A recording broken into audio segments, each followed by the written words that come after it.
Good morning guys.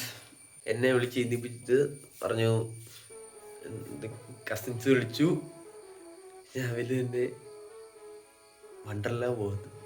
ഒരു തവണ പോയതാണ് ഞാൻ, ശരിക്കും പറഞ്ഞാൽ ഒരു തവണ ഞാൻ വണ്ടർല പോയതാണ്. പക്ഷേ അന്ന് പോയപ്പം റെക്കോർഡൊന്നും ചെയ്യാൻ പറ്റില്ലല്ലോ. പ്രാവശ്യം റെക്കോർഡ് ചെയ്യാം.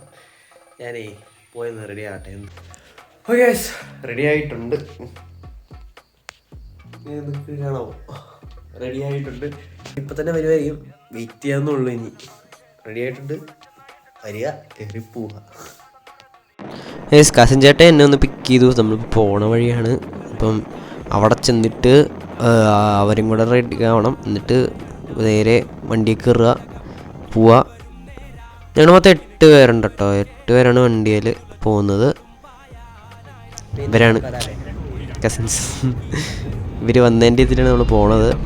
ഫ്രണ്ടിലൊരു പാട്ടൊക്കെ പാടിയിട്ടുണ്ട്, മിന്നൽ വടയൊക്കെ പാടി.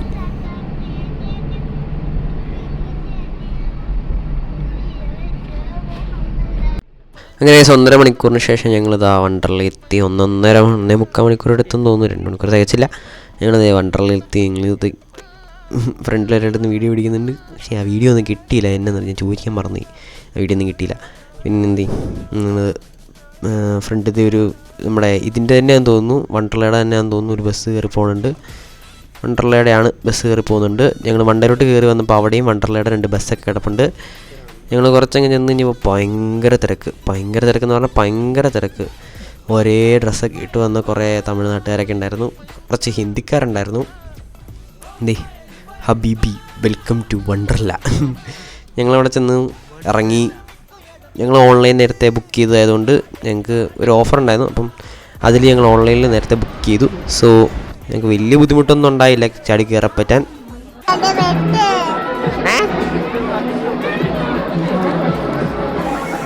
ഞങ്ങൾ ലൈൻ നിൽക്കുവാണ്. ലൈൻ നിന്ന് കഴിഞ്ഞതാ അകത്തോട്ട് കയറിയിട്ട് നോക്കുമ്പോൾ മറ്റേ ഓണമൊക്കെ ആവാറായതുകൊണ്ടാണെന്ന് തോന്നുന്നു, ഭയങ്കര സെറ്റപ്പായിരുന്നു ഗൈസ്. പിന്നെ അകത്ത് കുറേ കുടകളും ആനയുടെ ഫോട്ടോയും. പിന്നെ ഇവിടെ ഇത് വേറൊരു ടീം, പൊക്കം കുറഞ്ഞൊരു ടീമുണ്ടായിരുന്നു. പിന്നെ ഇവിടെ പഴയ ചായക്കട കണക്ക് മോഹൻലാലിൻ്റെ പഴയ പടങ്ങളുടെയൊക്കെ പോസ്റ്റർ ഒട്ടിച്ചൊക്കെ ഇട്ടൊരു സംഭവം ഉണ്ടായിരുന്നു. പിന്നെ ഞങ്ങൾ നേരെ വാട്ടർ റൈഡിലോട്ടാണ് പോയത്. വാട്ടർ റൈഡിൽ ഫോം കൊണ്ടുപോകാൻ പറ്റില്ലായിരുന്നു, അതുകൊണ്ട് ഫോം വെച്ചിട്ടാണ് പോയത്. പിന്നെ തിരിച്ചു വന്നു കഴിഞ്ഞാൽ ഒരു DJ പരിപാടി ഉണ്ടായിരുന്നു.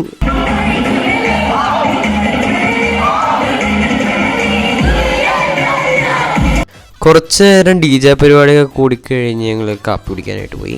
നല്ല കാപ്പിയായിരുന്നു, അതൊക്കെ കുടിച്ചു. പിള്ളേരവിടെ അകത്തായിരുന്നു. ഞങ്ങൾ ഒരു പൂളിയും ഉഴുന്നോടെയൊക്കെ കഴിച്ച് അത് കഴിഞ്ഞ് ലാൻഡ് റൈഡ് കണ്ടിന്യൂ ചെയ്തു. അത് കഴിഞ്ഞ് ഞങ്ങൾ പോയത് ഈ പുഴുവിൻ്റെ ഒരു സംഭവമാണ്. ഇത് എന്നാന്ന് എനിക്ക് അന്ന് കഴിഞ്ഞ പ്രാവശ്യം വന്നപ്പോൾ കയറിയിരുന്നു. പക്ഷേ വാട്ടർ റൈഡൊക്കെ കയറി എന്നെ പിടിക്കാൻ പറ്റിയില്ല കേസ്. എൻ്റെ ഫോണൊന്ന് പൊട്ടിയിരിക്കണമായിരുന്നു. പിന്നെ അതുകൊണ്ട് വെള്ളത്തിലോട്ട് ഇറങ്ങി കഴിഞ്ഞാൽ ഫോൺ മൊത്തം പോകും. പിന്നെ ചാർജ് ഇല്ലായിരുന്നു കേസ്. ഞാൻ ഈ സീനൊക്കെ പയ്യാണ് പിടിച്ചത്.